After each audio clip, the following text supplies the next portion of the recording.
Asikubingelele siphinde sikwamukele yona i-podcast yethu la siyaxoxa ku-702 igama lami Siyabonga wakwaMoto. Uyazi-ke ukuthi-ke kulolu hlelo sikulethela ingxoxo ezithe ubazinde, senze isiqiniseko sokuthi-ke uyalithola ithuba lokuthi uzwe empeleni kwabantu abaphethe mhlawumbe ney'nhlangano ezahlukahlukene uhulumeni ney'nhlangano nje eNingizimu Afrika ngathini eziphethe ngathini ulwazi nabantu abasiholayo kwezepolitiki uyinyonyane kosomabhizinisi kanjalo kanjalo. Namhlanje-ke sixoxisana noSengela Mangameli wokuqala wayo i-COSATU Congress of South African COSATU Congress of South African Trade Unions, umnomzane-ke uMike Shingange. Umnomzane uShingange sikubingelele siphinde sikwamukele. Sibonga kakhulu ngesikhathi sakho.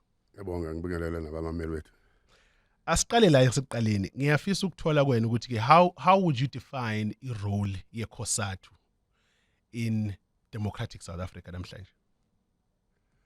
Well, irole ye-COSATU ekokuqala ukuthi ibe yaba ingxenye yemhlangano lena iyalwela inkululeko. Njengoba kuyinhlangano yabasebenzi ehlanganisa amanyunyana amaningi kuyo. Sikhuluma nje ku-16 ama-union. Le nhlangano ibe yabakhona before kube khona idemocracy. So singathi mawubheka idemocracy yanamhlanje njengoba inje imigomo ekhona, imithetho ekhona, COSATU was part of developing those prescripts. And then njengoba siku-democracy since 1994, in the early stages of transformation, COSATU was part yokuthi isebenzisane nohulumende wesikhathi samanje, isebenzisane neminye inhlangano ekhona ukuthi ifaka i-constitution, ifaka i-Labour Relations Act, ifaka i-basic conditions of employment, yenza ukuthi abasebenzi bangabandlululwe emsebenzini ngokuya ukuthi umuntu wesimame okanye umuntu wesilisa kanjalo njalo.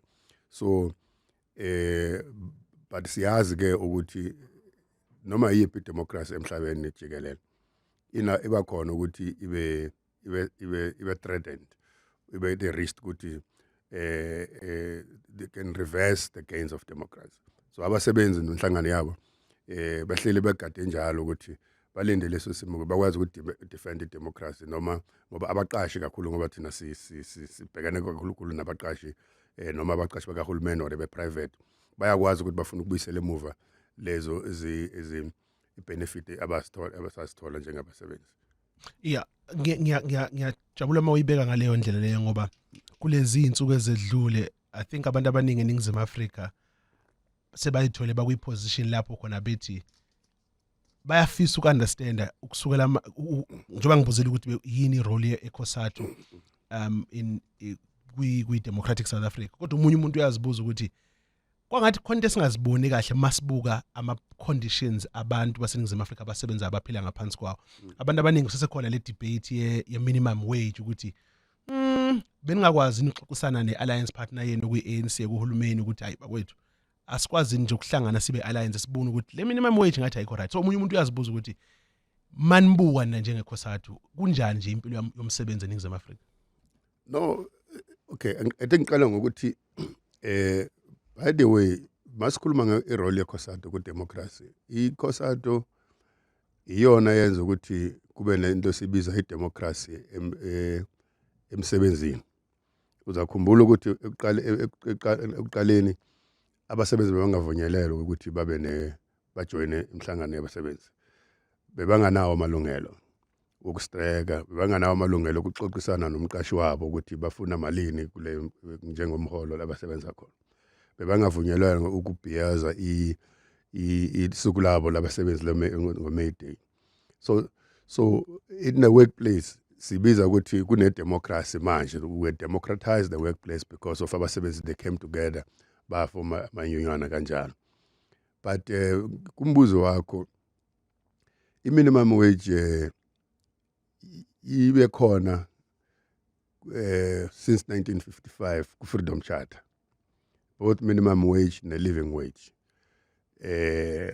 Kazange sikwazi ukuyifikelela until COSATU ingena ku-campaign ente kakhulu iqoqisana ku-network no-government namabhizinisi. Sakhumbula ukuthi i-national minimum wage akuyona into beungavumelana ne-alliance partner ANC kuphela because umqashi akusiyena ANC and umqashi akusiyena uhulumeni kuphela. Khona izimayini, khona osomabhizinisi, khona abasoplazi, khona i-national minimum wage benzela ukuthi i-accommodate wonke umuntu ongumqashi ukuthi uma wena uqasha abantu abathile awuzobasebenzisa ama-awara athile kusho ukuthi sifuna ukuthi bahole so much nge-hour or basebenza ama-awara athile ngeviki. So that thing was not an easy thing because inama-sector ahlukene. It could have been easy nge-government, maybe it could have been easy ezomayini, but it's not easy emaplazini. It's not easy kuma-domestic workers. It's not easy kuma-spaza shop. So bekufuneka ukuthi sibheka zonke lento. So siyavuma ukuthi it's not enough because akusiyona i-living wage as yet. It's a standard below which akekho umuntu kufuneka abhadalwe imali engaphansi kaleyo ekhona ku-national minimum wage, unless if lo mqashi loyo uzothi yena akakwazi ukufikelela i-National Minimum Wage Commission yavumela ukuthi ayenze i-submission ye-exemption. But about 6 million workers bayakwazi ukuthi bancediseke ngale act ikhona because they are forced ukuthi bahole above the national minimum wage. Yeah.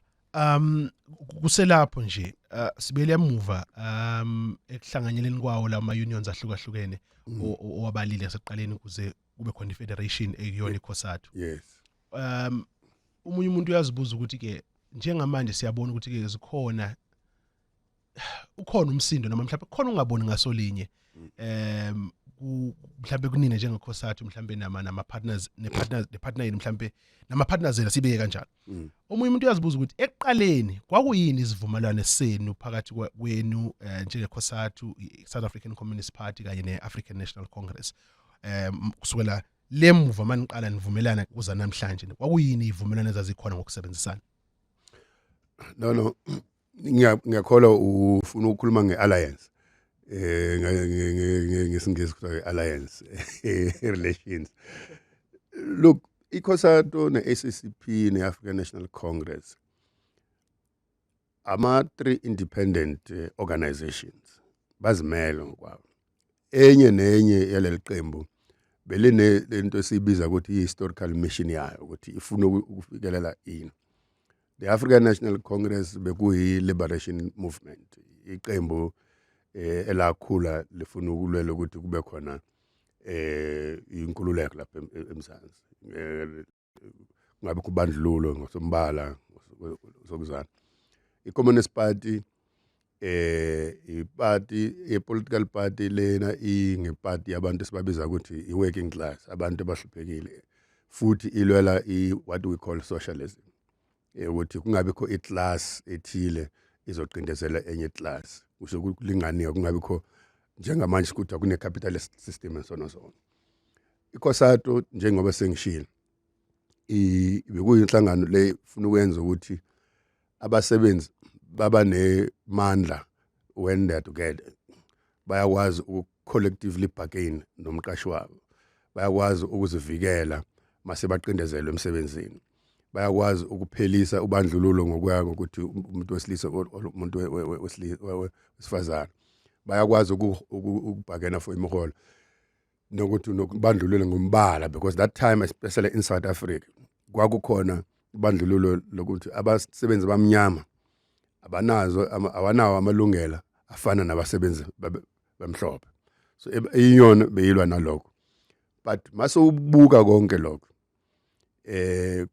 kukhona izinto ezivumelana ngazo ukuthi number 1 vele ukuthi kuze kube i-Labor Relation Act ezokhetharisha abasebenzi bonke, kuyafuneka ukuthi ilizwe lethu liphume kuma-colonial lize kwabantu baseMzansi Afrika. In other words, siyavumelana nge-liberation struggle, so siyavumelana ne-African National Congress. But at the same time thina nje singabasebenzi sizithola sisebenza kanje because siyi-class esibizwa working class, kuthi siphile kufuneka sithengise amandla wethu, selling labor, ngoba kukhona umunye umuntu ngala oyena ona means of production othatha amandla wethu awasebenzisa awa-exploit abathathe lento sibiza i-labor surplus value ukuthi sibiza abayibiza nge-profit i-class enye esilwa nayo. So i-political party njenge-South African Communist Party iyona kahle kahle iparty yethu emele abasebenzi abantu abaqindezelwe ngenye class.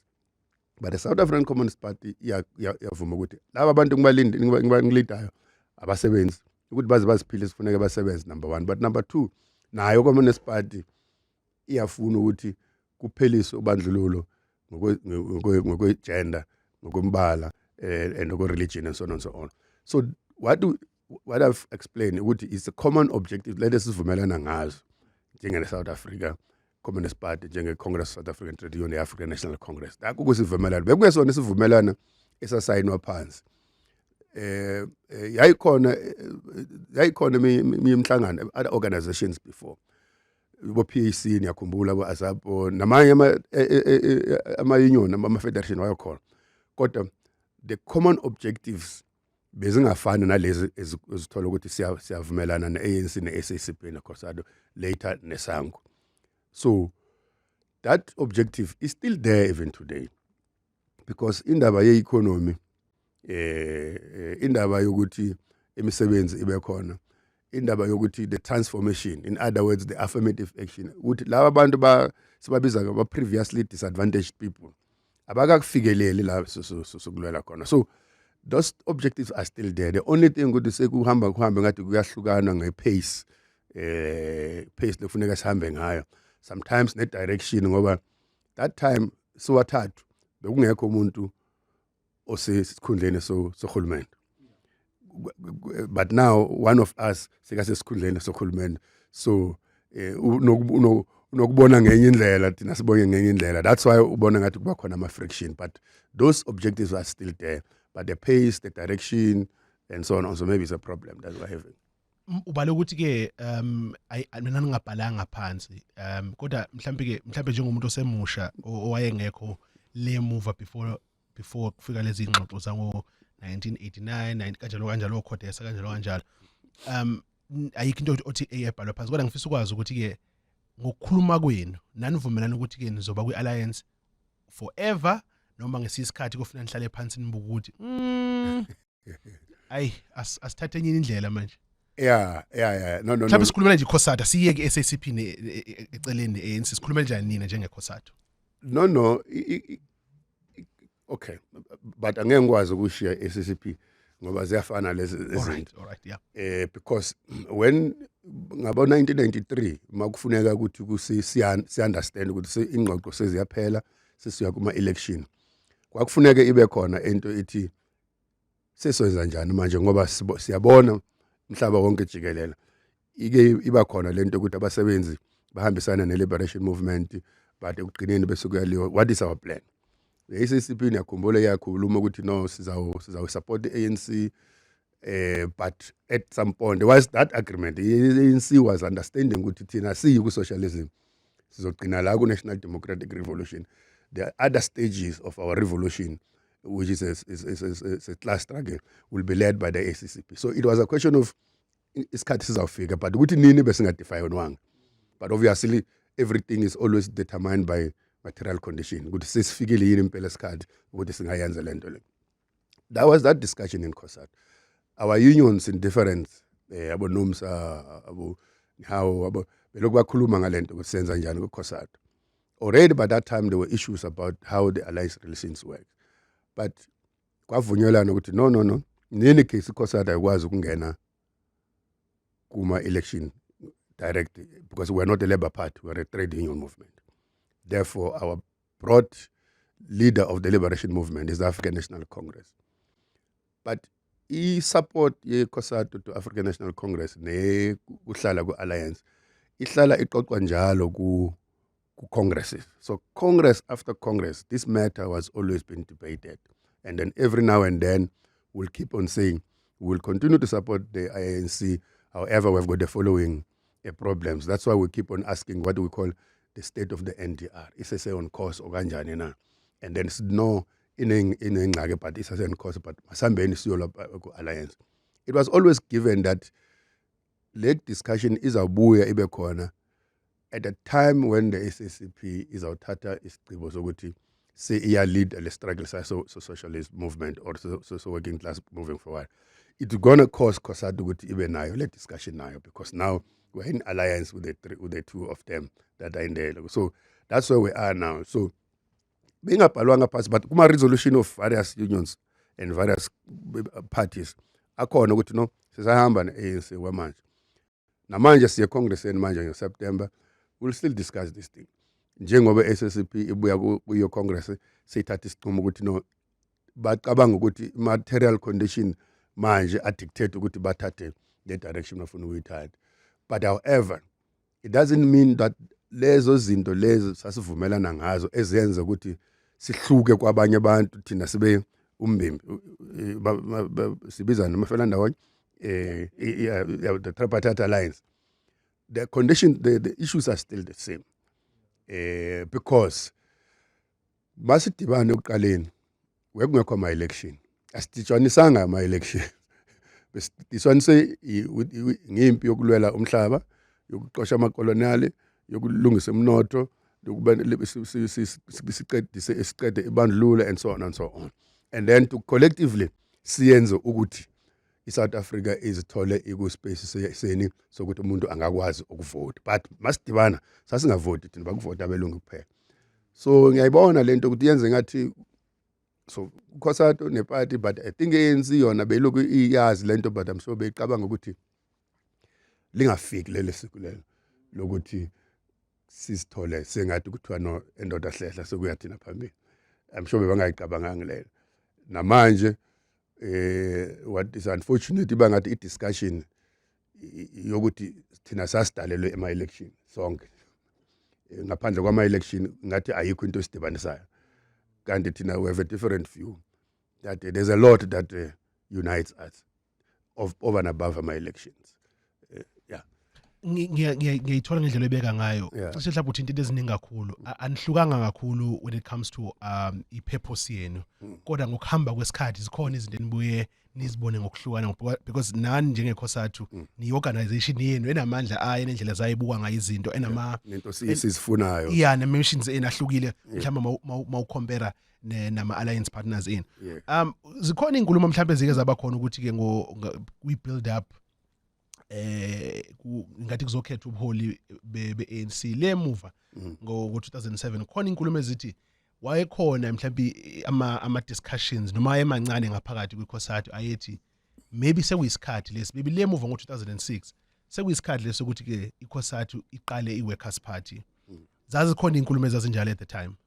Zazikhona nango-1993 njengoba ngisho, zazikhona ngo-1993. In fact, there's one special congress say one of our affiliates sasithe so faka ama-resources wethu next year April sinike ANC iwine, after that siphelise alliance sibe independent, so that sikwazi ukubhekana no government njenge independent organization.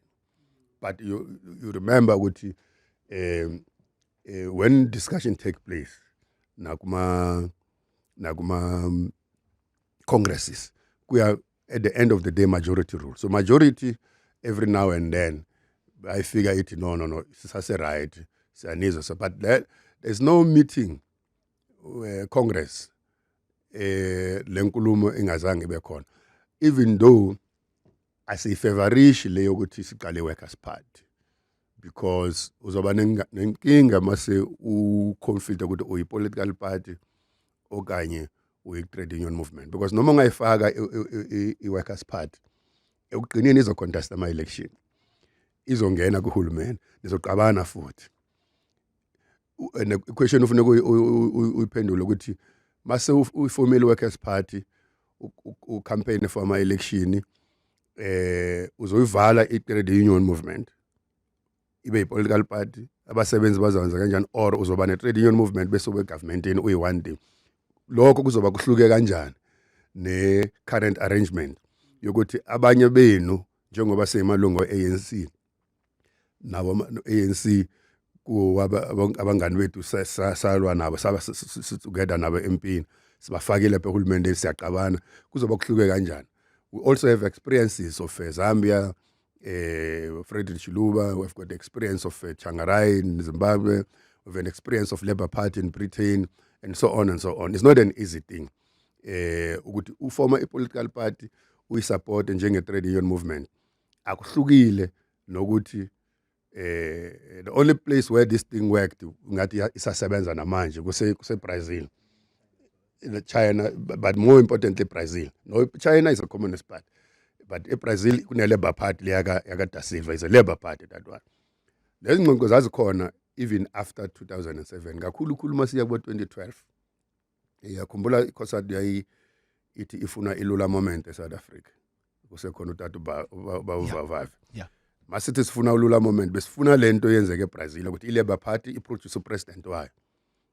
Who was a general secretary ye Labour Party in Brazil. It was that huge debate.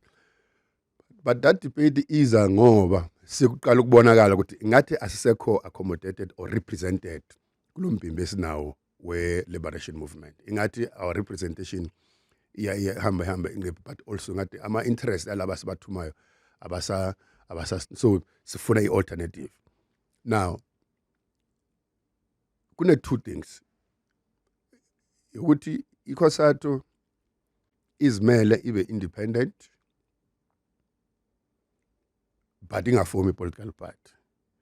In other words, sawuxoxisana ne-organization eseku government but si-reaffirme or reassert our independence singasabizwa ukuthi siyi-alliance, because in any case ayikho inhlangano ibizwa nge-alliance. I-alliance it's a friendship of three organizations that are independent. So it's not as a constitution of the alliance. That's why uqale sasabiza i-reconfiguration sicabanga ukuthi masiformalizeni ibe nama-guidelines. So njengamanje awekho ama-guidelines abhalwe phansi. Awekho ama-guidelines. Into ekhona nje ukuthi siyakwazi ukubiza i-political alliance council sihlale sicoxe but kuya ngokuthi uyavuma okanye awuvumi. That's why every decision ANC ifuna ukuyithatha iyayithatha, or i-government masiyithathile isinqumo isibuse ku-government ku-ANC thina abanye siya brief or as-consult or siya brief. But remember there's a difference between briefing and consultation. Yeah, consultation for consensus seeking consult and ukuthi banani madoda sesivumelana ukuthi no sisidibene ne-DA sesizofoma i-government sesiyanbrief, or banani madoda i-NEC thathile isinqumo ukuthi no amalungu e-SACP mawakhetha ukuthi bafuna ucampaign le-SACP or ANC asibuzwa siyatshelwa. So that's not a consultation, it's a briefing. There's nothing you can do because i-ANC is an independent organization. Ihambile yaya ku-NEC yayo lapha singahlala kuyathatha i-decision, so you have to respect that NEC decision. So the problem was thina asikwazi ku-assert our independence. We always want to rely on what happens on our friend. We are not saying okay sinizwile but nathi sine-decision yethu. We think nani kunofuneka nihloniphe esethu sinqumo because nathi siyi-independent. That's what is lacking for us to assert our independence. Or we leave things as they are, we continue to be a lapdog, so to speak, or njengoba iparty iyaxoxa sithi kakade sikade sinimele amakomanisi masiboneni ukuthi niwasola sephambili. So those are the discussions that are taking place, but i-Labour Party we azange si-favoration because ayina mehluko ku what is happening now, and in ama-troubles wayo yokuthi sigcina sesilwa sodwa. But it's either we are independent or we have a political party or we stay with the ANC. That's a discussion that is currently having, but every Congress that discussion takes place, and that's the reason why siyabonga that ubona sometimes iCOSATU ihambe ilahlekela amalungu, because sometimes amalungu mabahlulwa ile debate bangayiwini ku Congress, whereas bona kuya umqondo sebaqedile ukuthi kahle asihlalanga endaweni right ngaku alliance, bagcina sebaphumile either bafuma amanye ama-organizations or bajoin amanye ama-political parties. That's a problem that we're facing. Uyazi ngifundisa into ekade engayazi ke namhlanje mhlawumbe nomlaleli ekhaya uzokhona kufundayo lana ngeCOSATU nama-alliance partners ayo. Omunye umuntu ke mhlawumbe la ihlezi khona angathanda mhlawumbe ukuthola kuwena njengomuntu oyilungu leCOSATU sobe khona for iminyaka ukuthi uma sibona mhlawumbe ilungu leCOSATU, sazi ukuthi ilungu leCOSATU kodwa lise parliament or any other council sengenza ukuthi provincial or local government lingene ngethikithi le-ANC or ngevoti quote unquote le-ANC yeah loyo muntu loyo uhamba afike iphi in terms of ukusebenza ne-ANC uhlala kuma caucus meetings e-council kuphela noma uyahamba afike gcina sefike ku-NEC kodwa meke ku-NEC uyi-NEC uyimember ye-NEC njengomuntu weCOSATU noma umuntu we-ANC kuba kanjani kanjalo usho NEC ye-ANC i-ANC sengenza example ukuthi sike sabona mhlawumbe njengomengameli wayo iCOSATU naseparliament bengene njengelungu le-ANC kodwa when it comes to izinto ze-ANC ugcina ngokudiscuss into zaseparliament kuphela noma uyakwazi ukuthi ahlale kwamanye ama-meetings angahlanganisi i-ANC eparliament. Okokuqala alikho ilungu leCOSATU elingahlala eparliament njengelungu leCOSATU because iCOSATU I contest ama-elections and once uba ilungu le-parliament or the provincial legislature or le local municipality awusakwazi ukuba ilungu leCOSATU because umember yeCOSATU because uyasebenza emayini kwamasipala or kwisibhedlela or esikolweni. That's why we are we're a member of COSATU. Once we are parliament awusasebenzi, you can't be a member of COSATU. The moment ngikhetha ukuthi amashingange you're a member of provincial legislature, angisakwazi ukuba i-leader yeCOSATU, angisakwazi ukuba i-member yeCOSATU because angisakwazi ukuba i-member ye-union because ngizosuka la ngisebenza khona eVanvelden Hospital ngiye eparliament sengisebenza eparliament sengumqashi angiseyena umsebenzi sengumqashi. When you are in a council you are an employer now. When you are in a provincial legislature you are an employer. When you are in parliament you are now an employer. So ushaya umthetho manje awusayena umuntu ufumana. I hope you understand. Yeah, so from there siyawazi uke waba umongameli wethu if ukahle uzosbriefa sizokubiza kodwa ayikho into ukuphoqa ukuthi uzosbriefa because awuseyena wethu in that context ye legal ukuthi se remember ubhadala ama subscription wathenda ama meeting wethu no siyakubiza nje uzosbriefa because sebenza kahle. That's number 1. But number 2, umuntu uye parliament nase legislature njengolungu le-ANC. Abaningi bethu njengamalungu eCOSATU singamalungu e-ANC njengoba bengishiya. Makwenziwa ama list processes emabranchini we-ANC basithola sikhona si-attend ama-BGM we-ANC njengama members we-ANC. Ama-members we-ANC bayasazi ngoba sizabalaza nawo emabranchini we-ANC. That's why sikhethwa sibe ku-list. Yes, ihambe ibe khona into ukuthi ngibe prominent kuma structures because ngihlala ku-alliance. Nakhona because sifuna ku-manage i-alliance relations. Siyakwazi ukuthi no siyamkampanela uShingange njengoba unikeza i-example ye-President Stumo, Comrade Jojo and many others. And the experience yabo ababanayo mabasebenza ba-leader i-organization njengeCOSATU badila nezinto ze-economy nezinto yenza ukuthi i-ANC ibe rich mayifika eparliament because of the experience. So but ba-accounted, let me say long and short, ba-accounted to ANC, ba-implementa ama-policy we-ANC. Kuhlukile ke ngokuba NEC member, the National Executive Committee member of the ANC. I can be elected in the next conference of the ANC to be a member of the National Executive Committee of the ANC whilst I'm still a worker and I'm still a president of COSATU. Leo so ngizohlala ku-ANC meeting we-ANC njengemember ANC and leader of ANC, but still ngiyahlala ku-COSATU because I'm still a worker, I'm still a leader of COSATU. Njengoba ngihlala naku Central Executive Committee SACP because ngiyilkomanism also a member of the SACP at the same time. Nasekhaya bahlali ngimember yeSANCO inhlangano yabahlali. That's how our alliance is. So kuhlukile that one we can still sit on and singakwazi nokuthi masisihlile ku meeting wethu weCOSATU sithi nina amalungu wethu weCOSATU enihlala ku NEC ye-ANC sicela nansi iposition yethu sifuna nifike lapha niyiphushe. That's one of the reasons why it becomes important ukuthi sibe khona sibe represented everywhere. So that's ukwazi uku-advance i-interest zabasebenzi kama meetings we-ANC. But when it comes to government, khale sika-ANC sicathula. Akune caucus ye-COSATU, caucus ye-SACP. Noba ubuya ku-SACP, bawuhlala eParliament uhlala ngephikile le-ANC. Kodwa ukwazi ukuthi ke manihlezi let's say ku-caucus mhlawumbe khona emotion edebate senze nje example. Yeah. Leyo motion leyo awukwazi ukuyibuka ngehlo leCOSATU uthi eish yebo ngilange njengo-ANC kodwa thina njengeCOSATU besicabanga ukuthi kungaba nje. Uyakwazi noma ungashanga ukuthi thina njengeCOSATU safundisa thina ku-Communist Party ukuthi mawuhlele meeting ye-ANC uyi-communist ungathi thina njenge-Communist Party fika udebate njengelungu le-ANC but unengqondo ye-SACP. Okay. Yeah, so uyakwazi ukusho kanjalo but uya ngokuthi uzawina na uzawina yini le debate because awukwazi ukuveza ipolicy ye-ANC because the only time you must bring the police of COSATU that was able to influence the decision of the ANC. What happened? Yeah, that's why I get this thing of the independent or interdependent, because we're interdependent.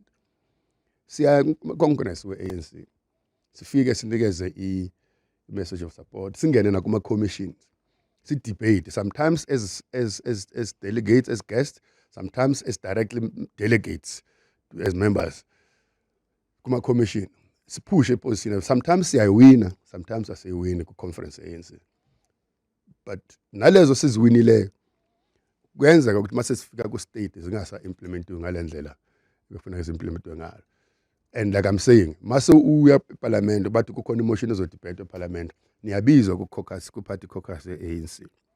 Bese nitshelwa ukuthi here's the line. Sivota kanje noma uzwe ukuthi yakho inhliziyo ithi angikwazi ukuvota. That's why uzwe abantu bathi umuntu uvota ngeconscious because uyayazi conscious yakho but kune party line. Khona into bayibiza party line. Uyafika uSecretary General okanye uChief Whip afika athi sonke singamalungu e-ANC kule legislature kule motion le sivota sithi. That's why ubona amanye amalungu kuma councillors bagcine baxoshwa mase bavote against the party line because conscious yabo ayibavumeli ukuthi bahamba ngeparty line because sometimes bayabona ukuthi le party line ayikho right but bagcine sebaxoshwa basuspendiwe. Party line iyasikhulumisa kakhulu eNingizimu Afrika kule minyaka edlule ikakhulukazi nkathi sibona kukhona ama motion of no confidence eParliament yesikhathi sikaBaba Jacob Zuma kodwa namanje kamuva nkathi ke kukhona emotion eyidebate ukuthi kumele kube khona yini i-ad hoc committee mhlawumbe ezophenya ngeissue yasePhalaphala. Yes, le party line ilikhulu kakhulu ngiyabona ukuthi sometimes inokunibeka njengamalungu nokusho ngenhliziyo ukuthi kahle kodwa mina bengifuna ukuya ngapha kodwa ke nokungabe consistency sometimes because for instance le uyisho yokuphalaphala mawungabheka emuva lapha mhlawumbe uyicompare nale kaMkhwebane for instance or eka John Hlophe for instance, it was the same process that went to Parliament to say Parliament must vote to have but party line ngoba there's a bigger picture we're defending. So sometimes masiloku sisodwa sithi but macomrade besenzani lapha kahle yiyo lento ihambe ibe nokusixabanisa because kuyafuneka ukuthi mawe organization or mawe umuntu utshela abantu ukuthi u leader society, this is what you stand for, kube khona element of consistency kuwena. Bayazi ukuthi namhlanje uthi lento lena uyibona ibovu mayivela nakusazi ukuthi ibovu noma ivela iphethe umunye umuntu but iseyona lena bekayiphethe izolo omunye umuntu ibovu. So mawuse uzochange ukuthi namhlanje ibovu kusasa i-red i-white so yeah. Okay, no ngiyajabula ukuthi mhlawumbe usungidlulisile kahle lapho ngicabanga ukuthi ke njengoba kade ngishilo ngaseqaleni umlaleli uningi akufundile ngokusebenzisana kwenu kwi-alliance. Ngifisa singenelana kafushane 2024 kuyaqala 2023 kahle already bese qala sabantu sebezilungiselela ama political parties azilungiselela ukuthi hayi nalo ukhetho la ka2024 siyobona kwenzekani. Okokuqala wena nje mhlawumbe njengelungu leCOSATU, SACP, ANC maqala nje kuthiwa nakho sekukhona i-political party kuthiwa i-MK party, kwathini kuwe yini nje kwenzekani kuwe nje personally ngathi uzwe ukuthi khona i-political party kuthiwa i-MK party and later on kuthiwa uNxamalala former president usay party yayo, kwathini nje kuwe? Oh, that was another setback yangenza mina nalenhlangano ngiholayo both anyhow neCOSATU sama ngeenyawo sa campaign kakhulu for ANC. But lento sibone thina once again sihlulekile ukumanage ama internal dynamics we ANC, because the MK party is an external faction ye ANC. Ifana ne EFF, it's an ANC outside ANC. Ifana ne COPE, it's an ANC outside the ANC. Akuwona ama opposition party we revolution now. Ama opposition party ilaba kakade bebangafuni ukuthi iSouth Africa kube khona uchange umuntu omnyama apart. Laba kungabantu esihluleke kumanage internal factions, bese lama factions aphumela ngaphandle, a continue some of the views that they have which could not be managed internally. Obviously it was clear from that time ukuthi kusho ukuthi ANC izawulimazeka kancane because one of its own went outside for the third time or for the fourth time. So kwasho kanjalo. But bengisezimisele kakhulu ukuthi ingahluleki ANC. That time besingazi ukuthi policy ye MK party ithini kahle kahle, yini lento ehlukile izoyenza kunale yenzeka ku ANC. Kakhulu ngoba umholi wayo samlwela sisabancane size siguge, samlwela ukuthi asihole since 2004. Wasihola for 10 years as a president of the ANC and for 10 years as the government president. Some of the problems we have in the government as COSATU njengabasebenzi zazenzeka kuphethe yena. Njengomholi wabasebenzi kwezinye izinto bekazikhuluma ukuthi uzozenza mase MK party iphethe. Ngangizibuka ngithi but samashela sangena sadibana naye, lezi zinto ezinye zayenzeka kuphethe yena so I understand ukuthi no kudlala upolitiki la, akudlalwe iqiniso kudlala upolitiki, but hayi ukuthi ngiyayiceka. In fact sesifikile isikhathi sokuthi singasamblame noma ubani ocabanga ukuthi uyaphuma ufama yake inhlangano ngoba la ekhona akusebenzeki.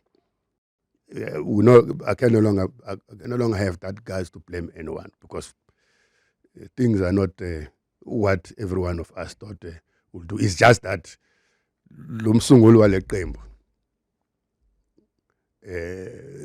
kuziningi izinto singekho happy ngegovernment eyoholwa kuyena, so ukuthi uzokulungisa mase uphumile bese ngayi-understand lento leyo. Kodwa naphatheka kabi kakhulu, saphatheka kabi because indeed ANC beyiza njengoba sesiyazi ukuthi izawusokola kuma election. Okwesibili ishiya abantu lapha ku ANC ukudala bazilungisele ukuthi sihambe siye kuma coalition, and igovernment yama coalition bese sibonile ukuthi ayibuyisele abantu base after South Africa ngalutho, akubikho stability ngoba mase kukhona ama coalition ayikho manifesto uzoyimplement manifesto kabani. Njengoba une manifesto very progressive, ufuna ukwenza lokho njengamanje ngikhuluma nawe sise court lapha eConstitutional Court namhlanje, abantu abafuna national health insurance kodwa sinabo government in coalition, but bazimixe court. Yeah, Apho umuntu ucabinet ka President Ramaphosa kodwa uthatha igovernment ka President Ramaphosa to court for signing national health insurance. Obviously confusion nje le asikwazi ukuqhubeka phakathi. So that's what we're trying to prevent, that split izokhosa ukuthi ANC ngabe nawo amandla ukukhokhela e1. We felt ukuthi bekungcono if ANC bengawina ngoba isinikeza another chance to fight inside. Siyazi ukuthi ubani sizomholda accountable when things don't go right. If sivotele ANC iwinile, siyakwazi ukuthi sikunoka kubani, sizomashela abani, sizobiza abani emithini. Manje asazi ukuthi sibiza abani manje ngoba baningi labantu.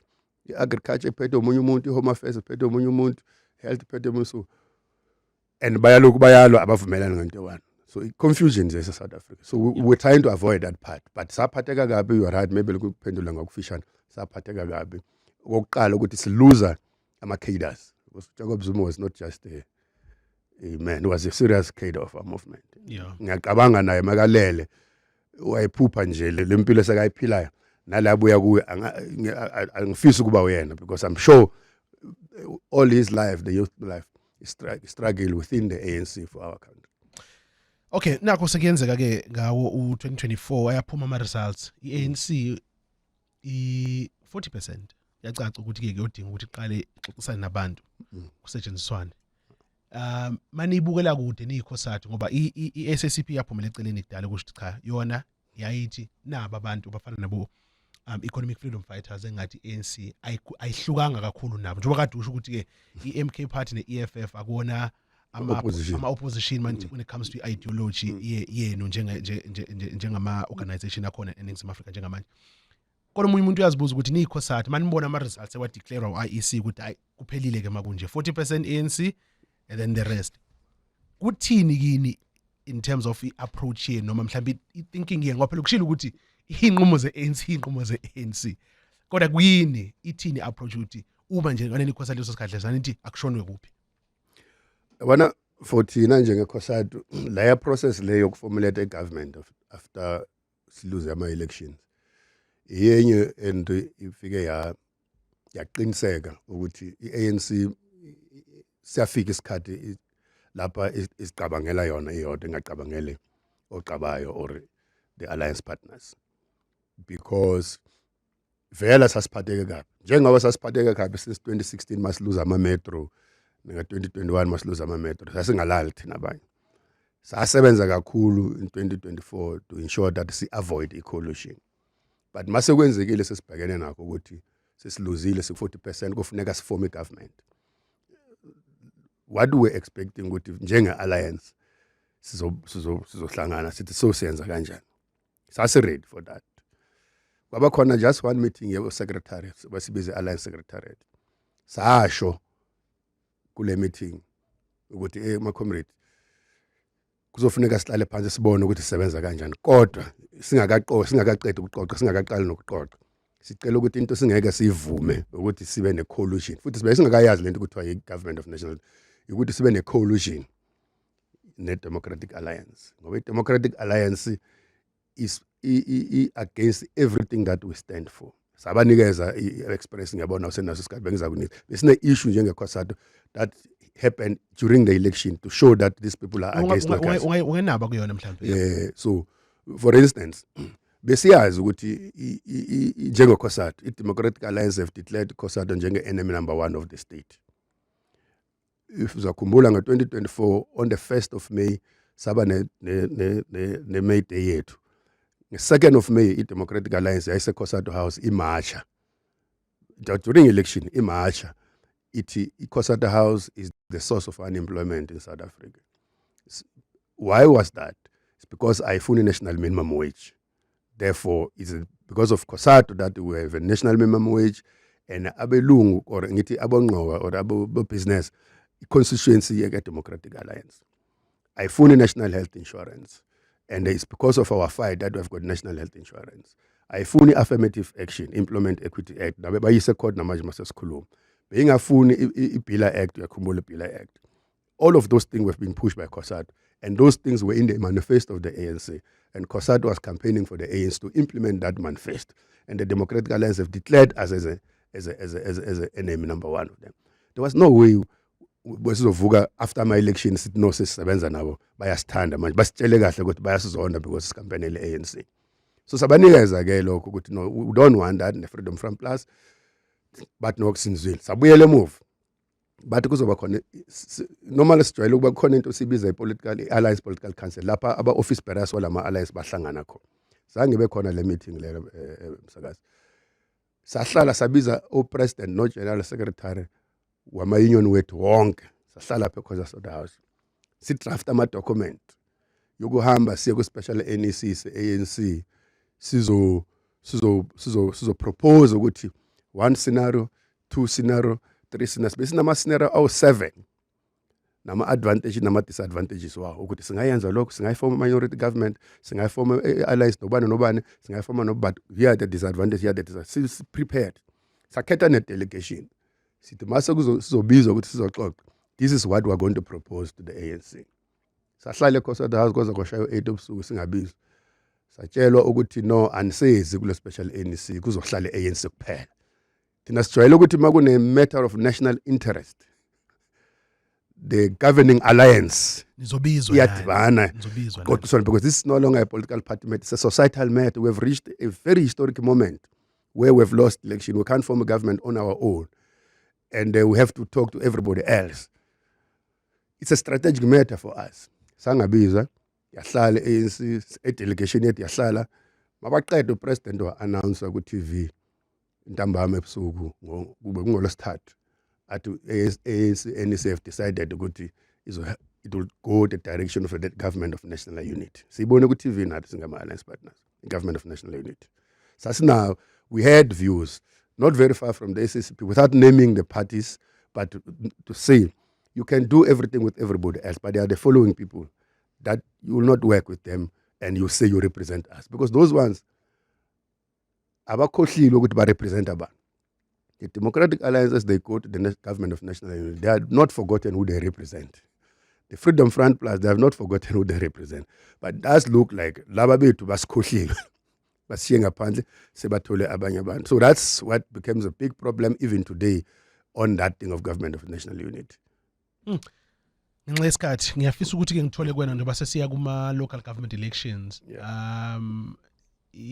Ngiyazi mhlawumbe kusese ngoba ngoSeptember niya kwiCongress angithi usho njalo. Kodwa mhlawumbe izethulo zenu noma your proposals kuyona iANC because ama coalition asazoqhubeka siyabona angeke sikwazi ukwabalekela at least okwamanje.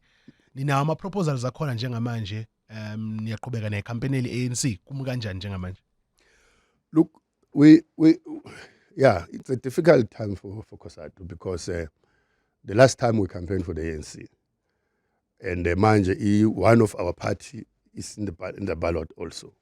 Sisibaqelile ukuthi mabadibane ba manage this thing. We are not saying SACP my whole but we are saying can they manage how to do so. In short, as COSATU we are going to a Congress, amalunga wethu ayaconsultana ukuthi sizoyenza njani masifika ngoSeptember, njengoba ngishilo ukuthi ukusupport political party has always been a product of a discussion at the Congress. But we are participating in the election process of the ANC, unfortunately, because of the current situation. Has got changed decision yet. But our hope is that it can't be easy for the ANC to work with the enemy of the revolution and be difficult for them to work with their ally, which is the South African Communist Party. Our view is that it can't be that they trade insults that are so venomous among themselves than the insults about people who yesterday they were putting us in jail for pursuing a revolution. That is our problem that we have. That's what we hope that we're going to find each other at the end of the day. But it's not an easy moment. This is the time that ungafisa ukuba ilungu leCOSATU, because singamalunga onke lama organization thina. We're the only people who can be SANCO, COSATU, SACP and ANC. Others can afford to be ANC because abasebenzi maybe they can't be members of the COSATU. But thina siya all over the place. Sengikutetela nje mhlawumbe amazwi akho njengomuntu umholi kuyona iCOSATU wabhekise kubantu beCOSATU njengamanje uthini kubona njengoba sazi ukuthi isimo sikho sihle kahle. Yeah. No, ukhulu isakumemeza masiphuma ku Central Executive Committee is a unit of workers. Sibuya ku May Day kusese inyanga yethu njengabasebenzi. Ama political party asoze bazidivide ngenxa yabasebenzi. Ngisithi abasebenzi bangabi divided ngenxa yama political parties. We must elevate our unity because it's through our unity that singakwazi ukufikelela kuningi sokufunayo. Sizaxoxa lento yepolitiki kodwa kuningi ukusidibanisa njengabasebenzi over and above i-differences ngoku-ideology or i-preference ku-political party. So the unit of focus is very important. Siyaya manje kulento sibiza i-cost of living campaign because uyabona manje petrol iyanyuka kusasa, ukudla kuyanyuka, everything iyanyuka. Ifuna abasebenzi basemgwaqweni bakwazi ukudefenda i-cost of living for people of South Africa. Mnumzane Mshingange, sibonga kakhulu ngesikhathi sakho sethokoza ukuthi ke uhlanganyele nathi. Abanga baba. Alright, sidle qoqalana ke namhlanje uhlelo lethu kwesiyona siyaxoxa ku 702 ngayithola ku primemedia+.com ukuze uthole ke nje yona le podcast kanye nezinye zeinhlelo zethu. Bese sobuhle siphinde sihlangane futhi ngokuzayo.